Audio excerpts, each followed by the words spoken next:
pensez-vous que ceux qui sont en train d'occuper le pays, comment pensez-vous que ceux qui sont en train de coloniser les esprits vont fonctionner?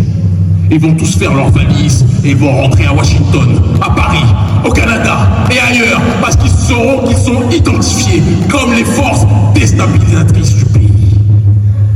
Je ne fais pas partie de ceux qui se réjouissent quand l'Union africaine, qui a à sa tête un certain nombre de corrompus, en recevant les ordres des États-Unis, en recevant les ordres de l'Union européenne, envoie des militaires kenyans pour tirer sur les frères qui sont ici, qu'on appelle les gangs.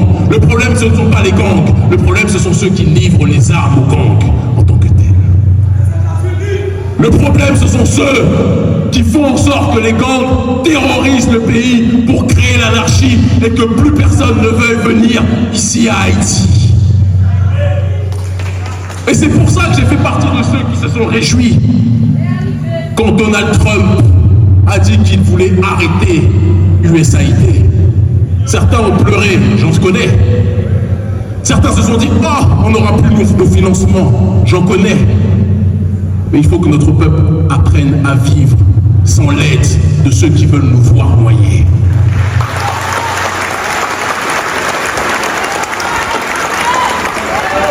C'est lorsque, et c'est vous, peuple haïtien, qui nous avez montré l'exemple au niveau mondial.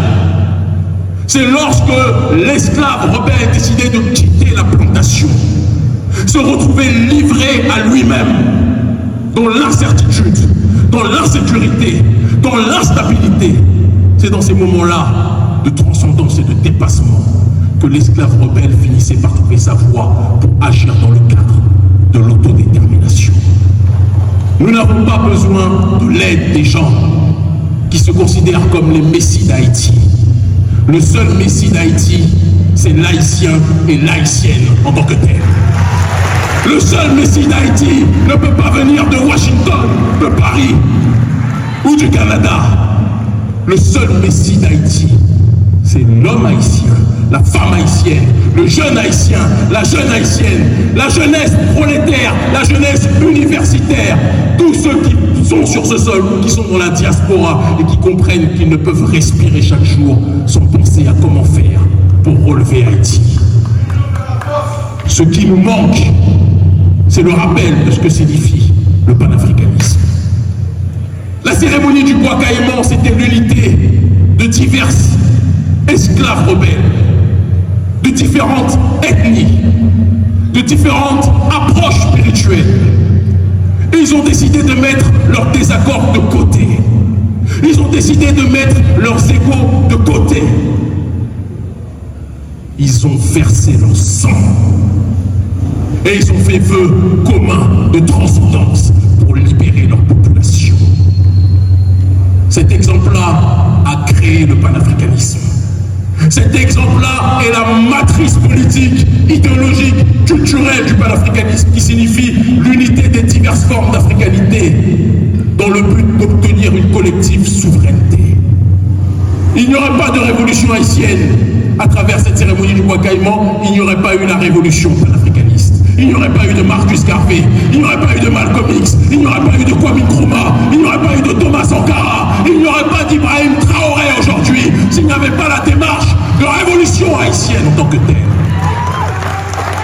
Mais comment pouvez-vous inspirer le reste de l'humanité noire et ne pas comprendre que si vous êtes les inspirateurs, vous devez réactiver cette pensée en vous-même? Vous n'avez même pas besoin de Kémy Séba. Vous n'avez même pas besoin d'urgence panafricaniste. C'est nous qui avons besoin de vous. C'est le monde noir qui a besoin d'Haïti. C'est le monde noir qui a besoin de votre réveil. C'est le monde noir qui a besoin de votre résurrection. C'est le monde noir qui a besoin que vous remettiez plus que jamais dans vos cœurs et dans votre esprit le courage et la flamme qui a plus que jamais au commencement ravivé les espérances. Haïti est à une croisée des chemins. Vous pouvez soit aller vers la destruction définitive ou aller vers la résurrection ultime qui pourra être un outil géopolitique fondamental pour le reste de l'humanité.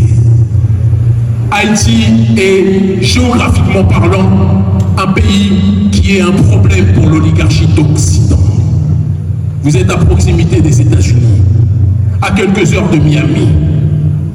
Le gouvernement américain sait que s'il y a une démarche révolutionnaire ici, il va se retrouver avec une situation bien pire qu'à l'époque de Cuba, du Grand Cuba, lorsqu'ils étaient à proximité du territoire américain et qu'ils étaient dans une dynamique géopolitique autre.